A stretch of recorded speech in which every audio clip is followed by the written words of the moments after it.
Metallic Gear Neo G Mid-Tower ATX computer case powered by Phanteks. This is the case I'm going to be showing you today. We're going to be doing an unboxing, going down through the specs, see what kind of hardware are actually fit in this case, and if it's actually worth the money or not. There will be timestamps in the description below. If there's a certain part of the video you'd like to jump to, you're more than welcome to do so. There's some other links down there that may interest you. And don't forget to do all that fun YouTube stuff on the way down to that description box. So let's take this thing out of the box and see what it offers you. Then I'll be back with my conclusion and let you know if I think it's worth the money or not. We have the Metallic Gear. This is the Neo series. We have a Neo G, a Neo Air, and a Neo Silent. In today's video, we have the Neo G, and it is powered by Phanteks. We will get into that towards the end of the video because it kind of confuses me, but we'll talk about that then in the conclusion of the video. Let's go ahead and get this thing out of the box. We'll lay it down here, and we will cut the tape.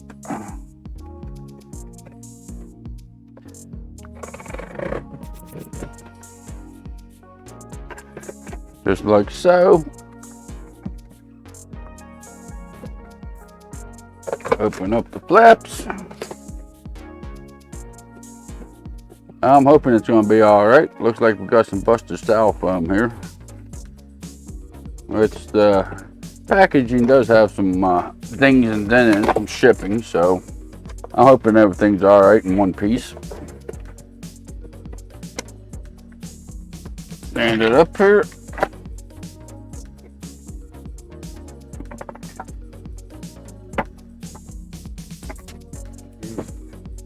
Yep, that piece is completely trashed. Now I guess we ain't gonna be putting this one back in the box, will we?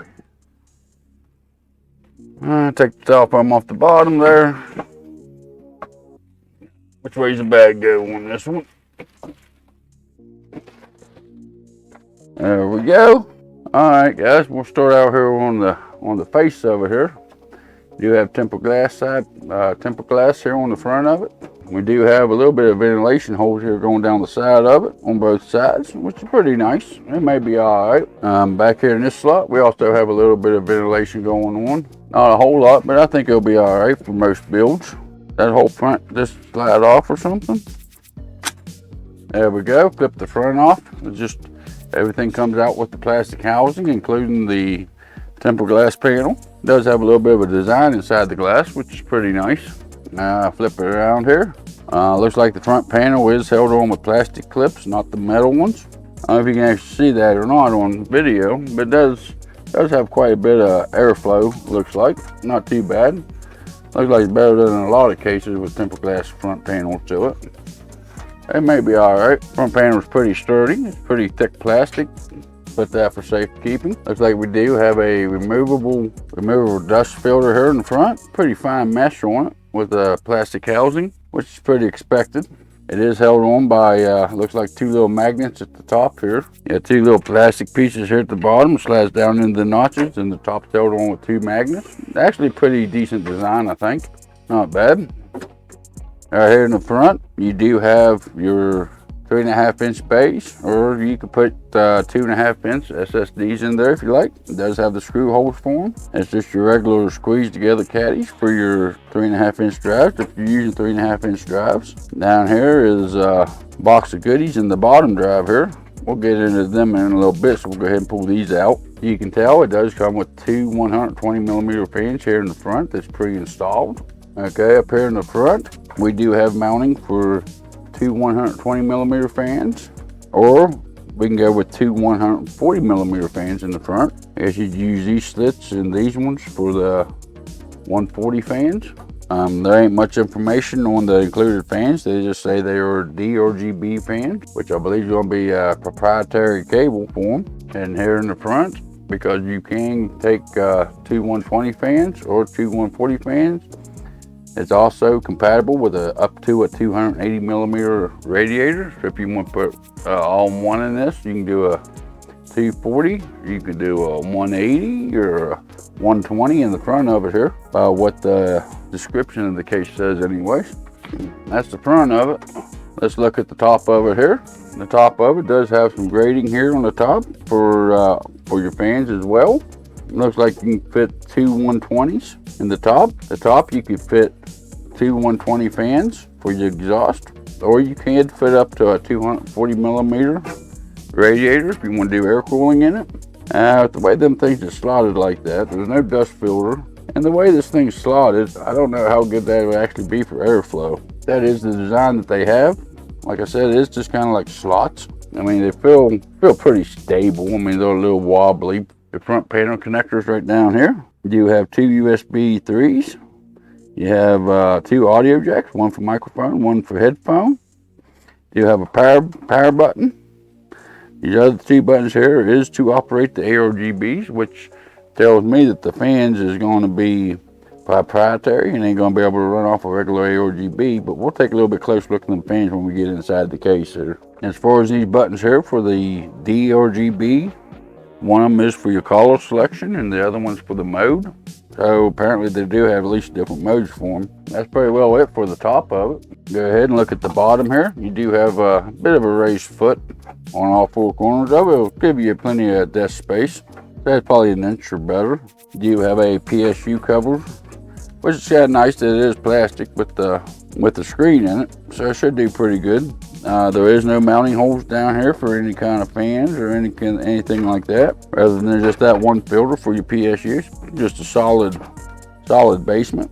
Got a few screw heads there. I figure that's for the hard drive cage if you want to take it out. There ain't a whole lot on the bottom to talk about. As far as the back, it does support full ATX motherboards and ETX motherboards, so you do have 7 expansion slots. You have a spot here for a 120 millimeter exhaust fan. There's your IO cutout, and there's your PSU. Looks like the PSU slips in from the back side and just screws right in. There's no brackets or anything like that you have to remove to put your PSU in. So it looks like it's the old style where it just goes in through the side, put your screws into it, which that's all right. Some of them brackets can be off a pain in the key anyways. Let's go ahead and get into the inside of the case here. Take the screws out here. See if these is captive or not. Take the screws out. Did have to loosen them up with the screwdriver. They came pretty tight. How does this panel come off? It just kind of slides out and back a little bit. It does seem to have captive thumb screws in it, which is pretty nice touch. That panel there is tempered glass panel on it, which has got a little bit of a tint to it, but it ain't real dark. The RGB should shine through it pretty good. All right, getting into the case. Okay, well, you don't have a whole lot of holes for cable management. Got a couple holes down here in the bottom without grommets. You do have a decent sized cutout here for aftermarket air coolers installation. Looks like the bulk of your cables will be coming from behind this plate here on the side. There ain't any sharp edges or nothing. It seems like it's rolled metal. You have a cutout up here, maybe some fan cables or something. Then you got cut out up here for your 8-pin CPU cable. Actually, it looks like it's set up ATX motherboard. As far as the motherboards that's supported in this case, it does support micro ATX, ATX, mini ATX, and eATX. It supports eATX motherboards up to 280 millimeters wide. So it does give you quite a bit of expansion for motherboard support. Right here in the bottom, there's also a hole right here. I'm going to assume that's to run your GPU power cables up through, I'm assuming. That's what I would probably use that hole right there for. I don't know if you can see that grating on top or not from this angle, but it don't look like there's going to be a whole lot of air getting in or out of the case though. There is some up there. Talking about the dimensions of the case, that's 7.8 this way, 17.7 inches this way, 18.5 inches from front to back. The case itself, the weight on it is 14.60 pounds. The max PSU that will fit in the bottom of it is 215 millimeters. The max height CPU cooler you can use is 170 millimeters, and the max GPU length is 400 millimeters. So with the size of it, you should be able, it is a micro ATX case, but you should be able to fit just about any GPU or air cooler you need into the system without much of a problem. Let's flip it around here. We'll take this back panel off, see what's in the back of it here. Panel's a little flat, a little weak, but not too bad. I guess it's all right for what it is. Okay, looking back here in the back, we do have a panel here that can be replaced or removed. And this panel right here, it fits 3 2.5-inch drives on it if you want to use SATA SSDs or 2.5-inch mechanical drives. That's what that's for. It's actually pretty strong metal, not too bad, not too shabby. You do have a few tie down points here for cable management in the back. And you got 2 down here and 1 here and 1 here, 1 here. You have a decent indent here in the case for cable management, and most of your big wires up this wire. That's pretty good. Let's see what we got for front panel connectors here. You do have a few Velcro straps here for cable management. Not bad, I guess. Okay, as far as your front panels go, looks like you do have a front audio plug-in, of course, for your headphone and microphone jack. You got your USB 3 cable here. Okay, and then you do have your standard 2-pin power switch there. That way your power button will work off your motherboard. Alright guys, as far as your cables for your fans go, a little confusing actually. We do have a cable here that runs to your motherboard for your ARGB, which is your regular standard 3-pin, 5-volt. We do have a SATA power connector here that runs up into your front headers or something. I guess that's the power of the ARGB, I'm assuming. Kind of looks like something you would expect on a controller for ARGB. Kind of makes me wonder why you'd have a standard ARGB header coming off of that, if it is some kind of control box for ARGB. Then for your fan cables here, we got it looks like a daisy chainable, or it's a male connector for your ARGB there, if you want to daisy chain your ARGB off of that other ARGB header. But then for some reason, that runs up to your cycle button for your ARGB, but then it comes down and connects into a proprietary connector here, which looks like a 3-pin connector. You have both your fans that's connected to that. Then you have another proprietary connector there. I guess if you want to put another one of those fans in the case, I guess. Looking at the fan connectors themselves for the power of the fans, they are a 4-pin PMW fan header there. So it does have 4 pins, so you should be able to get pretty good control of the fans. It does feel to be pretty well sturdy. It don't seem to have a whole lot of flex in it when you try to bend it or whatever. Seems to be a pretty stable chassis. It's a couple years old by now. It does have the full basement for the PSU shroud. So you kind of, if you don't want to do good cable management, you just kind of throw them down there and kind of cover up all the mess, which a lot of people do. All right guys, and here's the goodie box that comes with it. Should have some mounting hardware and some screws in it and stuff like that. That's how we get into it here. There we go. That wasn't too hard. Don't look like it comes with a whole lot. Looks like we do have an installation guide. As you can tell, the box is empty. Got the installation guide in there. Looks like it gives us a few zip ties here for cable management. What, 1, 2, 3, 4, about 6 zip ties there for the use for cable management. As far as the screws go, looks like there's a couple thumb screws in there.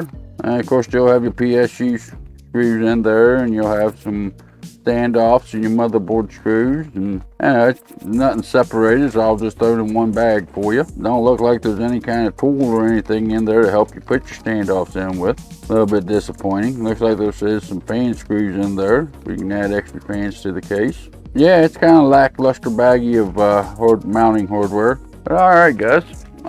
With that, let me get reset up here, and I'll come up with a conclusion and my final thoughts on the case.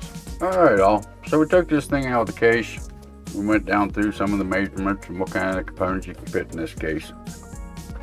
Guess it's time for my final thoughts on it. Just like any product out there, there's always its good and it's always the bad, the pros or the cons, however you want to look at it. This product ain't no different. As far as what I do like about the case, it is a decent looking case. So I can't knock it on the looks of it. The front ventilation, even though it's got that little piece of tempered glass on the front of it, there still seems to be quite a bit of air that will be able to get around that tempered glass to be able to keep your components cool. So I think it'll be alright for airflow as far as intake goes. The tint on the glass, it does have a bit of a tint to it, but it ain't real dark. I could live with that, I don't really care if the case has got a real dark tint to them. This one ain't real dark, so I think I could live with that. It does have the full basement shroud to it, which is nice for keeping all your cables and whatnot tucked away. It is a stable case. It is very sturdy. It ain't made with any of the cheaper metals like some of the other cases are. You know, it does have the painted interior with the rolled metal, with the rolled edges, to where you don't have to worry about cutting yourself. So there is some good stuff about the case. Now for the bad stuff that I don't like about the case, or the cons of it, I think the vents on top to get rid of the heat is going to be an issue. I don't think there's enough ventilation at the top of it. It is a pretty small section, and the way them is just like sit down into it. I think trying to get rid of the heat through them vents is going to be hard, even if you do put a couple fans at the top. I'm not too happy with that. I think they could have done a better job on that ventilation system at the top. So I could be wrong on that, but I guess time will tell. The way they got the front fans on this, I'd say is a con. For some reason, they have a proprietary connector to them for the ARGB, and I don't understand why, because they actually have a cable in there that takes you down to a regular ARGB cable. I don't understand why they wouldn't just use a regular ARGB cable on the fans. This just kind of adds to the cable mess, which if you run an ARGB in the system, there's quite a bit of cables to manage anyways. Whenever you're taking the proprietary connectors and switch them over to a regular ARGB, it just adds to the mess. Of course, if you're looking at a $90 case, most generally, you're going to be buying your own fans. You're going to be running your ARGB off your motherboard. The front I/O on this case, for a $90 case, I don't think it's set up quite right. The controls on that front connector for the RGB, I think is unnecessary. You know, that's something you would find on a cheaper case. You know, you'd find it on a $50, $60 case. Because at this price point, surely the company knows people are going to be running their own ARGB. They really don't need them controls on that front panel for the ARGB. I think it's a waste. Me personally, it's 2022. I'd rather see a Type-C USB connector on the front panel than having them two buttons. Maybe a hard drive activity light would be nice too. I think that's going to pretty well do it for the pros and the cons of it. I do have one more con I like to bring up, and that's the price of it. The day of the filming of this video, which is the beginning of 2022 here, it's a $90 case. Okay, it's a metallic gear case powered by Phanteks, which means it's a sister company to Phanteks. A lot of bigger manufacturers do this, especially in the power supply and case industries. You know, they come up with a cheaper brand or a more budget line, and they create a sister company. But Phanteks didn't do that with this case. With the price point of it, $90 today, it's competing with some of Phanteks' more popular cases. It's competing with Corsair 4000D cases. Even Leon Lee have cases within $15, $20 of the price point of this case. That gives you much better options. I think they're nicer looking cases. I think they need to knock the price of this case down. I don't think it's worth the $90. If it was $50, $60 case, I could recommend it at that price point. But a $90 case, you got a lot better options out there than what this case offers you. If you're looking to spend $90 on a case for your computer, definitely look at some of the better options out there. I think there's plenty of better options out there at this price point. If you'd like to have more information about this case, there will be links in the description below for you can check them out if you'd like to. There will be a build in this case coming up on the channel. So if you'd like to be notified when that video comes live, make sure you hit that subscribe button, turn on that notification bell where you're notified when that video comes live. Don't forget to do the rest of that fun YouTube stuff on your way out of here. There's also some other links in that description that may interest you. But you all have a good day, and I'll see you in the next video or live stream.